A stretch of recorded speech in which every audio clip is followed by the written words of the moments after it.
은마아파트 재건축이 봉해돼 올랐습니다.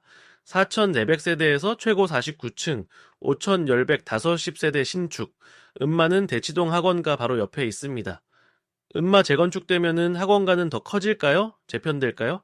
상가 임대료는? 학원 수요는? 오늘 결론부터 말씀드리겠습니다. 은마 재건축은 단순 확장이 아니라 대치동 교육상권을 고급화하고 대형화하고 재편시키는 사건입니다. 학원가는 사라지지 않고 더 강해질 가능성이 큽니다. 하지만 대형 학원, 입시 컨설팅, 프리미엄은 강해지고 소형 점포는 밀려날 수 있습니다. 핵심은 이겁니다. 은마 재건축은 대치동 학원가의 확장이 아니라 교육상권의 체질 개선입니다. 먼저 은마 재건축의 핵심 숫자부터 보겠습니다. 현재 4,424세대에서 49층 우구개동 5,850세대로 바뀝니다.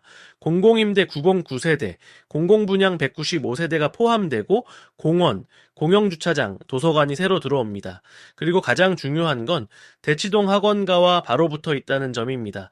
주거, 상업, 교통, 보행 구조를 동시에 바꾸는 사건입니다. 핵심 숫자 3개를 기억하세요. 5,150세대, 학원 1,400곳 이상, 최고 49층입니다. 5,150세대는 기존보다 1,400세대 이상 늘어나는 겁니다. 대치동 한복판에 들어오는 대형 신축이죠. 학원 1,400곳은 전국 단위 교육 수요가 집중되는 대한민국 최대 학원 밀집지라는 뜻입니다. 49층은 대치동의 스카이라인과 보행 동선을 동시에 바꾸는 규모입니다.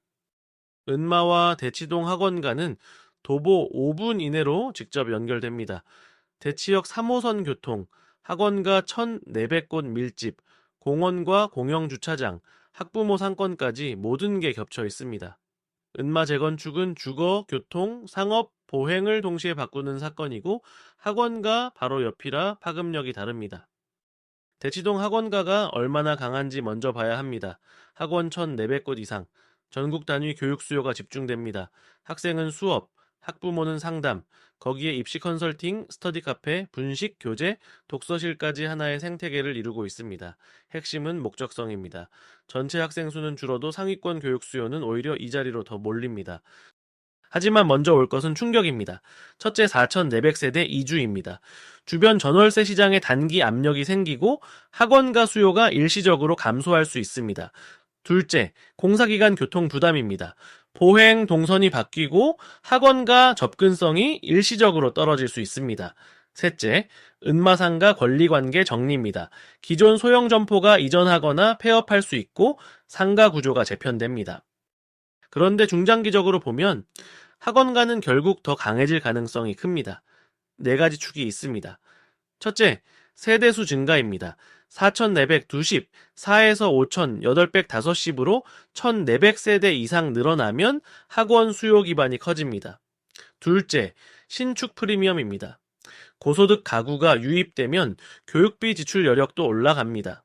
셋째, 공공시설과 보행환경 개선입니다. 공원, 보행동선, 도서관이 학원과 접근성을 높입니다. 넷째, 학부모 대기형 상권 확대입니다. 카페, F&B, 입시 컨설팅 같은 학부모 소비 상권이 더 커질 겁니다. 이 메커니즘을 정리하면 이렇습니다. 세대수가 늘면 학원가 수요 기반이 확대됩니다. 신축 프리미엄 가구가 유입되면 교육비 지출 여력이 올라갑니다.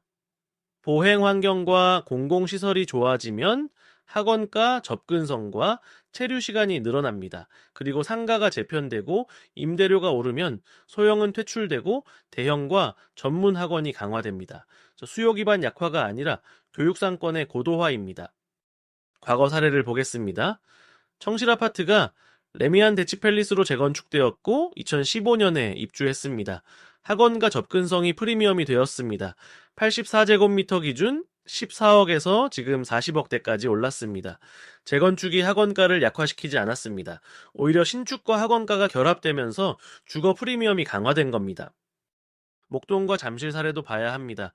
목동은 학군지 재건축이 진행되면서 학원가 플러스 학교 플러스 주거 플러스 교통 패키지로 재평가되고 있습니다.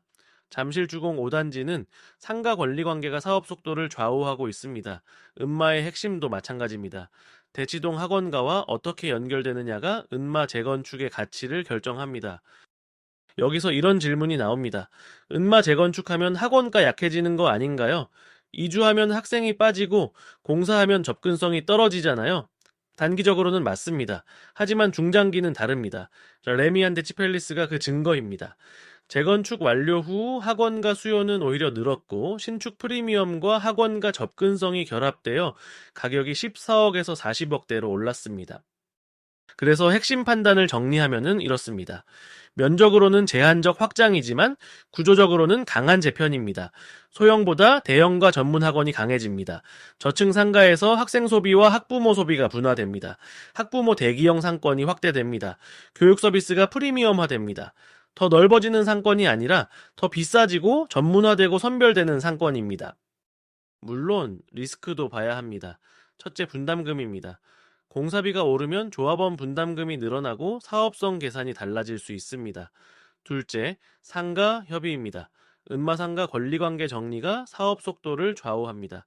잠실 5단지 사례가 교훈입니다. 셋째, 교통입니다. 이주 전월세 충격과 공사기간 교통 혼잡으로 학원가 접근이 일시적으로 떨어질 수 있습니다. 그래서 재건축 진척과 신축 대단지와 학원가 접근까지 합쳐지면 3중 프리미엄이 됩니다. 하지만 분담금, 상가 협의, 이주 전월세 충격, 교통은 반드시 체크해야 합니다. 앞으로 봐야 할 체크포인트는 5가지입니다. 하나, 관리 처분 계획인가 시점입니다. 사업 속도의 핵심 기준점이 됩니다. 둘, 이주와 전월세 시장입니다. 4,400세대 이주가 주변 시장에 미치는 압력을 봐야 합니다. 셋, 은마상가 권리관계입니다. 상가 협의가 사업 지원의 최대 변수입니다. 넷, 공영주차장과 보행동선입니다. 학원과 접근성과 체류 경험을 바꾸는 변수입니다. 다섯, 입시정책 변화입니다. 정시와 수시 비율이 학원 수요를 결정합니다. 교육상권 변화 서열을 정리하겠습니다. 가장 강해지는 것은 대형 입시학원과 컨설팅입니다. 그 다음 프리미엄 교육 서비스, 학부모 대기형 상권인 카페와 F&B도 확대됩니다. 스터디 카페와 독서실은 중간 정도, 소형 보습학원과 개인 과외는 밀려날 수 있습니다. 더 넓어지는 상권이 아니라 더 비싸지고 전문화되고 선별되는 상권입니다. 재건축 단계를 보면 정비구역 지정과 조합 설립은 완료되었고 사업 시행인가가 진행 중입니다. 앞으로 관리 처분, 이주, 착공, 입주까지 수년이 걸립니다. 관리 처분인가 시점이 사업 속도의 핵심이고 이주가 시작되면은 주변 전월세 시장과 학원가 수요에 당이 충격이 옵니다. 오늘 결론을 정리하겠습니다. 은마 재건축 이후 대치동 학원가는 넓어지는 것이 아니라 더 비싸지고 더 전문화되고 더 선별되는 상권으로 재편될 가능성이 큽니다.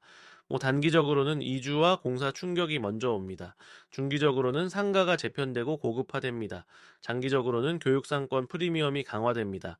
다음 편에서는 은마 재건축 이후 대치동 집값과 전세시장을 단지별로 비교해보겠습니다. 도움이 되셨다면 구독과 좋아요 부탁드립니다. 궁금한 점은 댓글이나 이메일로 편하게 남겨주세요.